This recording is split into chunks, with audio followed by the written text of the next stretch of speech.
tema da guerra cultural me deu bastante trabalho de compreender de forma adequada o mundo contemporâneo.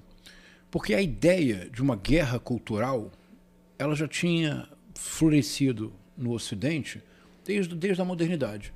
E era inevitável. Porque há uma compreensão da guerra cultural que não é a guerra cultural da extrema-direita, mas é importante para fazer um paralelo. Há uma compreensão da guerra cultural que se associa diretamente ao tempo inaugurado na modernidade, que é um tempo que implica uma distinção qualitativa entre passado, presente e futuro. E a ideia central é que o presente adiciona ao passado elementos que lá não estavam. E o futuro adicionará ao presente elementos novos, isto é, o presente é o futuro do passado, assim como o futuro torna o presente o passado de si mesmo. Em outras palavras, há o eterno conflito geracional. Tratado num título do século XIX russo, aliás, estamos aqui no subsolo. Deveríamos ter começado dizendo, sou um homem doente. Sim, sim. Que é a primeira frase de Memórias do Subsolo do Dostoiévski, assim que se pronuncia em russo, não é? Então, Pais e Filhos, do Turgenev, que é o conflito geracional. E você acompanha isso ao longo da história do Ocidente. Por exemplo, Camões. Quando Camões escreve os Lusíadas, né, as armas, os barões assinalados, as armas e os barões assinalados, ele está citando a Eneida do Virgílio. Arma et virumque cano. E ele o faz para dizer que assim como Vasco da Gama ultrapassou as colunas de Hércules, ou seja, o Estreito de Gibraltar, saiu do Mediterrâneo e costeando a África chegou à Ásia, assim como Vasco da Gama foi mais longe do que os navegadores romanos limitados ao Mediterrâneo, ele como poeta tem que ir mais longe do que Virgílio. Por isso as armas e os barões assinalados. Então a ideia de que na modernidade o presente acrescenta ao passado um valor qualitativo implica dizer também que há constantemente um choque geracional de visões do mundo. Na França é a famosa Querelle des Anciens et des Modernes, do século XVII. Na Inglaterra, no século XVIII, se chama The Battle of the Books, mas que no fundo é o mesmo. No século XIX alemão, pela primeira vez a expressão surge acabada. Os alemães são bons para isso, não é? É a Kulturkampf, é a batalha da cultura, que no caso alemão era a determinação da posição que a igreja deveria assumir no Estado moderno. E isso aconteceu porque o Estado prussiano foi tornando-se cada vez mais laico, até que num determinado momento o Estado prussiano declara que o casamento, para ser válido, basta ser civil, não é necessário que seja religioso. Causou uma celeuma enorme na Prússia de 1874. Aí um pastor chamado Zollner escreve um texto no jornal alemão e diz assim: agora todos falam em iluminismo, Aufklärung. Iluminismo tudo justifica, mas até hoje ninguém respondeu a pergunta fundamental. Was heißt Aufklärung? O que é o iluminismo? Que é o texto do Kant. O Kant escreve o famoso texto de 1784 para responder a um artigo saído no jornal. Melhor, inúmeros filósofos alemães responderam a pergunta do Zollner. Há livros, aliás, é uma boa indicação para Da Vinci, hein? Há livros que coletam todas as respostas dadas ao pastor Zollner. Por isso Kant, no famoso texto, começa dizendo que o iluminismo é sair da minoridade, é pensar com a própria cabeça e não com a religião. É uma resposta ao Zollner.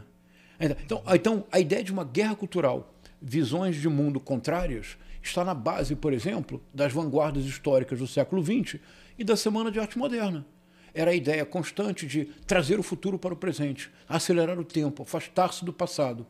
Porque se qualitativamente passado, presente e futuro são distintos, então há necessariamente um conflito inerente à própria ideia da modernidade. De acordo? Isso então seria uma ideia de guerra cultural que nós precisamos recuperar, que é visões do mundo opostas, mas o que não implica dizer excludentes. E cada um deve defender a sua. Então, guerra cultural no primeiro momento é isto. Não é a guerra cultural da extrema-direita. A guerra cultural no século XXI transformou-se na mais poderosa máquina eleitoral que leva a extrema-direita ao poder. E aqui temos que ser intelectualmente honestos. A extrema-direita hoje chega ao poder conquistando corações e mentes. A extrema-direita chega ao poder por meio de eleições livres e democráticas, o que é um problema enorme para que nós pensemos. Então está claro isso. Então, guerra cultural, numa acepção, digamos, mais nobre. É uma Kulturkampf. sempre, implica uma diferença geracional. Está inteiramente no Pais e Filhos do Turgenev. Está na Semana de Arte Moderna no Brasil. Um pouco antes da eclosão da Semana de Arte Moderna, em 1921, o Mário de Andrade escreve uma série muito famosa de artigos, em que ele chama assim, Os Mestres do Passado, para dizer a poesia que não se deveria mais fazer. Dos mestres do passado que trata o Mário de Andrade, está o Olavo Bilac, que no dia anterior era o príncipe da poesia brasileira. Mas não é esta a guerra cultural, Leonardo, da extrema-direita. O que é a guerra cultural da extrema-direita? A guerra cultural da extrema-direita é uma poderosa máquina eleitoral porque ela é indissociável do tipo de circulação propiciado pelo universo digital. E a verdadeira função da guerra cultural da extrema-direita é a criação constante de inimigos imaginários, cuja existência gera um pânico social, gera medo, gera receio. A resposta usual a esse medo, a esse pânico social, é o ódio direcionado contra o próprio inimigo imaginário. E a guerra cultural torna-se, assim, uma máquina eleitoral muito poderosa, porque não existe combustível mais inflamável do que o ódio na história da humanidade. Foi sempre assim. Então, a guerra cultural é uma produção contínua de narrativas polarizadoras, que tem como base fake news e teorias conspiratórias, e a finalidade dessas narrativas é a criação constante de inimigos imaginários. Sem inimigos imaginários, a guerra cultural da extrema-direita não prospera. E nós podemos, então, aqui articular quais são todos os inimigos imaginários da extrema-direita no mundo. Na Europa, os imigrantes. Nos Estados Unidos, os chamados ticanos, mas que são a maneira que eles se referem a todos os imigrantes. Em todos os países, de uma forma geral, o comunismo.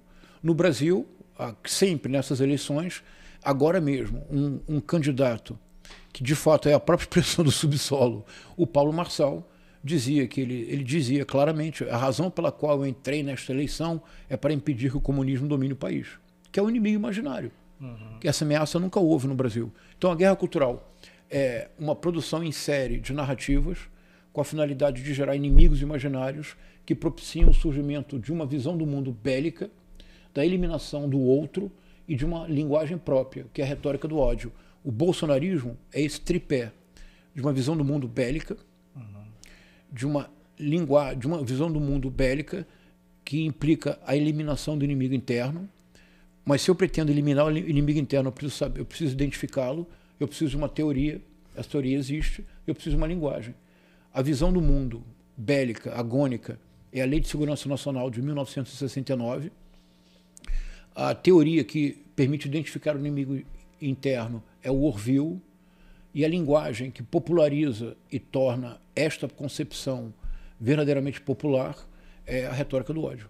Então o bolsonarismo é um movimento poderosíssimo de massas, um dos mais impressionantes movimentos de massa da história brasileira, um movimento político de massas que tem como base esse tripé de sustentação. É uma estrutura muito coerente, de uma coerência férrea.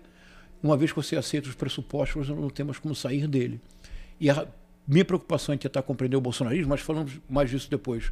A minha preocupação era porque eu via algo que me preocupava muito: as melhores inteligências brasileiras se comportavam diante do bolsonarismo como se o bolsonarismo não fosse rigorosamente nada, fosse apenas um espasmo que passaria sozinho. Estamos em 2024, as eleições municipais acabaram e cada vez mais o bolsonarismo se fortalece em todos os níveis na sociedade brasileira.